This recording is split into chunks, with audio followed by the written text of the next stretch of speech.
Hey, we are going to do a quick video on seasonal affective disorder. Let me just move my camera a little bit here. So what you need to know about seasonal affective disorder is you probably don't have it even though you think you might have it, okay?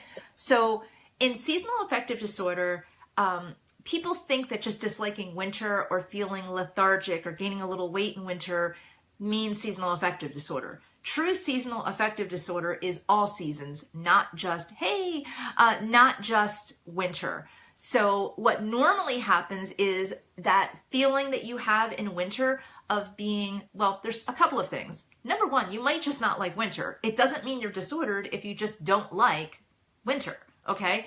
You might not like it. That's okay. You have likes and dislikes, okay? Some people love winter, some people don't. And it doesn't mean the people that like it are manic, and it doesn't mean the people that don't like it are depressed. It just means you don't like it. So if you don't like winter, it could be because of triggers that have happened. It could be the time of year. Maybe you're always stressed at this time of year, or you saw people stressed. So there could be emotional triggers. It could be environmental. Maybe you don't like to freeze your butt off. That's okay. Like, I'm not a winter lover, so that's okay. But there is another third space that people think could be problematic, and they think that they have seasonal affective disorder, and that is they have low vitamin D3. Now, I was just in my private group and we discussed this. I'm not by any stretch a supplement junkie, and as I said in the other group, if you can afford internet and you're watching this right now, you're probably in a country where you're getting enough nutrients, okay? Unless you're actually so abusing yourself and you're actually going out of your way to not eat anything fortified with any kind of supplements, even if it's junk food, because a lot of junk and a lot of heavily processed things are actually fortified, okay? Cereals, milk, all of that, they're fortified. So if you're in a space where you're in a third world country, okay, you might need supplements. But if you're not, you probably don't, okay? So you could still have low vitamin D3 though. And that means you're really, not only is our food system a little bit depleted, not much, but a little bit, you're not getting enough, and especially if you're eating anything that's processed. I mean, every time you eat processed, you're basically depleting your body, even if there's supplements in it, okay? So you have to understand that you're getting some fortified vitamins and minerals, but they're not actually synthesizing for you. And if you're not eating basically a whole foods diet, then you might be depleted. But it doesn't mean that a supplement's going to help you, because supplements, for the most part, need to be assimilated in different areas of the body, and that's why it's so important for you to eat healthy. So a pill is a help, but it's not a fix, okay? They're not a cure. However, vitamin D3 is something that we are all, for the most part, very low in. You could be outside all summer long, and fall and winter comes, and a lot of people will say, oh, I love fall because it's brisk and it's wonderful and I like sweaters. And then winter comes and they're like, oh, I'm depressed, I'm gaining weight, I need to be under the covers, I feel pale, blah, blah, blah. And they think they have seasonal affective disorder. What that really is that time that you're spending out in the sun in summer is probably not even enough to carry you the whole year, okay? So people think that if you spend a lot of time out in the summer, or you walk your dog 10 minutes, or you're walking outside for a 10-minute whatever 3 times a week, that's enough for you to get enough vitamin D, and it's absolutely not. Now, even if you take vitamin D3, you still need to be near a window or outside because you still need to synthesize, okay? So I take about 5,000 IUs. You might need 10,000, you might need 2,000. My number one suggestion, although I do tell my clients to up their vitamin D if they're not taking it, or they are, or start taking it, is see a licensed nutritionist. I know that there are a lot of doctors who may or may not have even taken a nutrition course, and God knows when that was, chiropractors, even therapists. A lot of people say to do things, but you need a licensed nutritionist, someone who has an investment in helping you medically, not selling you materialistically, okay? So there's a difference between consumerism and medicine falls under prevention as well.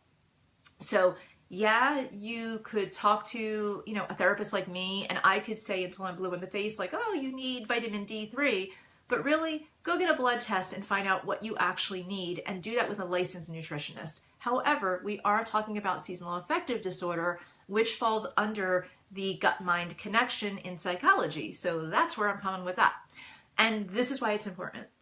If you are not getting enough vitamin D3, if you do not have enough of it in your system, you're going to probably be depressed. Your hair's not going to feel good. You're going to be more bloaty. You're going to gain weight easier. You're not going to have as much energy. Your thyroid is going to have to work harder. You're just going to feel bleh, okay? You're going to have also more sleepless nights when it is summertime, which looks a lot like seasonal affective disorder. So I actually believe that seasonal affective disorder is just a vitamin D3. I wouldn't say it's a total depletion, but you're not getting enough and you're running on empty. So when it's summer and you're actually getting the sunlight through the eyes and the brain is like, oh, be awake, it's summer, but then you're depressed, your body compensates by creating anxiety. Then you're sleepless, okay? And then winter comes and you're not getting enough of that light, okay? So the brain is like, oh, we don't have to stay awake. Then all of a sudden you're depressed. Well, guess what? If you had D3 in you enough, you would have more balance and you would feel way better. And I actually think that even with bipolar, that's like a huge component. They do have studies that show that many people that have been diagnosed with bipolar actually have some issues with synthesizing different vitamins and minerals, and they have to figure out what that is through a blood test. You can't, no one is able to say, abracadabra, you're lacking this, okay? If that were the case, Johns Hopkins University and many people, if you have that, many people, cancer centers and everything else would be hiring all of these people that can magically figure out what people are lacking and need. That's not happening, and it's not because there's some big conspiracy to keep people sick. It's because it's science, okay? So you need a blood test. When push comes to shove, you want to see what your blood is doing under a microscope, okay? And you want it to be read by someone who's licensed to read it. So this is why seasonal affective disorder is such a big issue, because so many people sort of self-diagnose it. With Google and the internet, it's a blessing and a curse, because people are diagnosing themselves through their own mindset, okay? So if your view of who you are and what you're feeling is a certain way, and you're reading something that connects to your belief system, and we all run on belief systems, then you're going to adopt whatever that is. But somebody external who is running on fact and running on, symptoms and fact and outcomes, and has seen hundreds of people, thousands of people with the same things, and they know what works and doesn't work, that's going to be someone you want to work with. So don't self-diagnose yourself with seasonal affective disorder, or SAD, they call it. Because most people who are, the minute you start researching something like, I wonder if I have seasonal affective disorder, you've already started a belief system. The dendrites are already working. You already believe it. There are people all over that believe they have all kinds of things because either they were told it, or they have a belief system from their own lack of knowing the big picture. And so the more linear you are, the more you will believe something that is in front of you. Okay, so definitely see someone licensed. But if you have seasonal affective disorder, or even if you don't, you do the same thing. You get near a light box, you sit near a window. Every one of my offices, I make sure I have windows and they're open. So even though I have a light in front of me for this purpose of doing a Facebook Live, I also have a window right there. So I'm always next to a window. I take my D3, I'm always next to a window. My office that's in Downingtown has a wall of windows. I'm right next to it. I have light boxes that I shine on my clients when I kind of feel like they're not getting outside enough, and you can kind of tell because they're a little pasty. But understand, even if you go outside 3 times a week for a 1-hour walk or hike or whatever, 3 times a week for 1 hour, that's still not enough to bring your vitamin D levels up, okay? So people who say like, well, I jog every morning before work, and I do that for a half an hour or an hour, okay, well, the sun's not up, right? So that doesn't help your vitamin D3. And even if you do 3 times a week and you're going out and it's great for your health, you're not getting enough D3 though, and you're not synthesizing whatever you are getting, you're just using it up, so you don't have the extra. So it's really important to understand that. Another component of seasonal affective disorder is often just you're not happy. And when you're not happy, having shorter days can feel depressing. So it sometimes is an underlying emotional situation that you have, could just be depression that you have, or anxiety, or usually they're connected. If you have depression, you have depression and anxiety. If you have anxiety, you also have bouts of depression. And so if you already have anxiety or depression or in high stress, then you need to go into another place where it's not the weather, it's not the season, it's just that you're being triggered. So being triggered by winter is very different. So when you say you're 42, do you mean your age? So this is for Kay. I'm not saying your name out loud because when I, no, the light on your phone actually will help deplete you.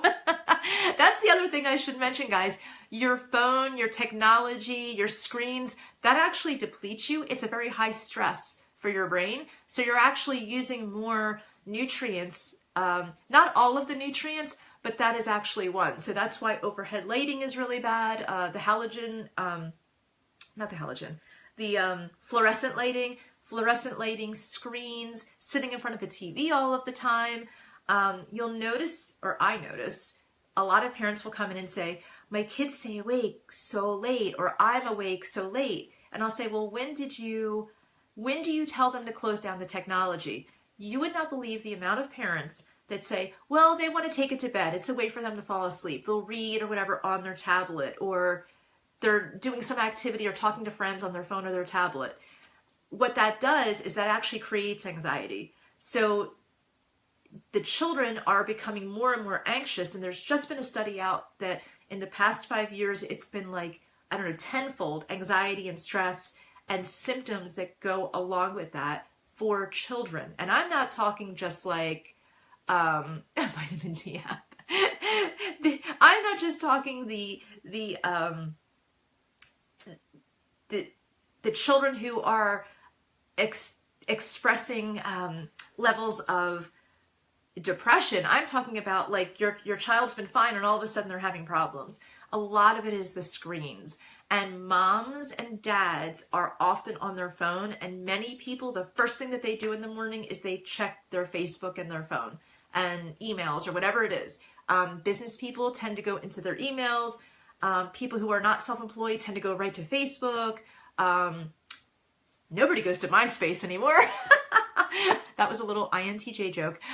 So there's all types of social networking, and people are going on first thing in the morning. So if you already went to bed like that and you're waking up like that, you're actually stimulating your brain, but you're getting the fake sun, the fake stimulation, and you're depleting because you're not actually getting the sunlight. So seasonal affective disorder, although it can be real, most people don't have it. Most people self-diagnose it, and most people are not even addressing it even after they diagnose it. Even if you self-diagnose it, I have so many people that come into therapy and they're like, oh yeah, I have seasonal affective disorder. And I'll say, what psychiatrist or what therapist told you you had that? What tests did they run?